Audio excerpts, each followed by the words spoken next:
चल हो जा शुरू।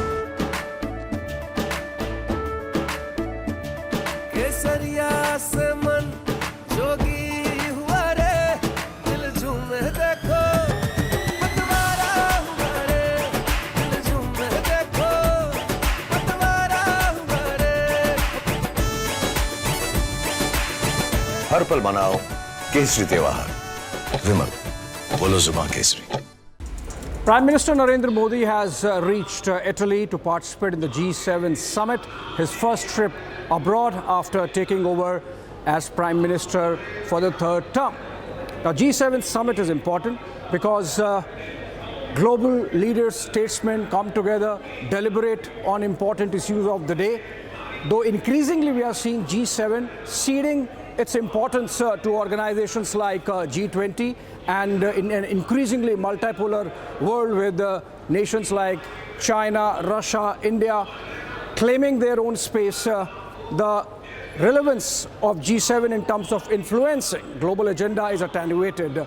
But then still, it's an important forum. So Prime Minister Narendra Modi going there on an invite from Italy Prime Minister Giorgia Meloni. She's the host, and this is the fifth time Prime Minister is participating in a G7 summit. Overall, India invited a dozen odd times. And the fact that of those 5 times it's been Prime Minister Narendra Modi in the last few years shows the increasing importance that India is gaining. Now, first up, Prime Minister's engagements. He's meeting all the G7 leaders in a one-on-one bilateral. In fact, 6 one-on-one bilaterals and 1 pull aside. Most likely, it's going to be with Justin Trudeau in a reflection of India's strained ties with Canada. Apart from that, of course, Prime Minister would be engaging and meeting all these leaders one-on-one, and then, of course, participate in 2 outreach sessions where he's a special invitee on artificial intelligence, on climate change, on Indo-Pacific. The G7, which began as an economic grouping, now thinks of itself as a group of leaders who can sort of engage on every other global issue and hence these topics. But what is important is that this meeting is happening in the backdrop of 2 hotspots, flashpoints in the world. One is in the Europe, where Russia and Ukraine have been engaged in a war, but it's more a war between Russia and the rest of the West. If you look at the headlines over the last 48 hours, these are discomforting because there is escalation built into it. So if you look at it from the West side, Joe Biden has announced, President of the United States, that the US is going to sign a military pact with Ukraine, and also that the Western nations collectively, which hold about $50 billion of Russian money, which they had seized in the form of assets and sanctions, they are going to channelize it to Ukraine so that Ukraine can be weaponized further and empowered enough to take on Russia till the last Ukrainian standing, as they say. On the Russian side, they are hitting back. There has been an escalation in the number of attacks taking place, not just limited to the eastern part of Ukraine, but even in the capital, Kiev. And the presence of Zelensky at the G7 summit, where he's seen as meeting all these leaders, is a sort of a red flag which can escalate the situation. For the first time, we are seeing very open pictures coming in of a Russian maritime exercise in the vicinity of the United States with Cuba. Now, remember 1962, the Bay of Pigs crisis, it became a nuclear flashpoint at that time because the Russians sent in its nuclear arsenal and the Americans blockaded Cuba.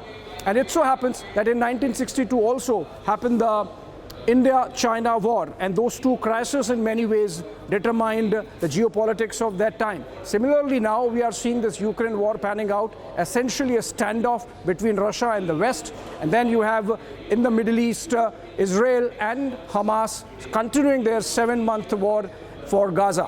Now, that also is an issue which is going to be discussed in these deliberations that are taking place today all day. And that's where India's importance lies. We are seen as a friend of the world. Vishwa Mitra, as has been coined by Prime Minister Narendra Modi's party. And we have seen that friendliness panning out post-COVID in the manner in which we came to the rescue and relief of everyone in the world, be it the vaccine, be it the manner in which we handled the COVID crisis back home. And then, of course, the way we handled the disruptions, the supply chain disruptions because of COVID. In fact, it is believed that had it not been for the way India handled COVID and the post-COVID scenario, both at home and abroad, the impact of COVID might have been much larger. In that sense, India's presence there is seen as a stabilizing influence. Now, so far as India's geopolitical, geostrategic interests are concerned, while we have to take on China and continue to engage with Russia as an old ally, we have to also, of course, remain on the right side of the West. And that's why Narendra Modi's presence at G7 gains salience. Apart from that, of course, the fact that Italy is the host nation, and last year we became strategic partners with Giorgia Meloni coming to India twice, that's going to have its own play. And the last one, of course, Prime Minister meeting Joe Biden. Remember, United States is heading into election cycle later this year, and it's possible that while there is likelihood of the two leaders meeting again once in US, if the Prime Minister so chooses to attend the United Nations General Assembly, this might be the last of the substantive meetings between the two leaders. Also remember that while G7 is an important big economic grouping, India now is a larger economy than three of the G7 nations, Canada, Italy, and Germany. And that gives you an idea of the heft that India has, and hopefully some of it would be in play when the Prime Minister engages with these world leaders today.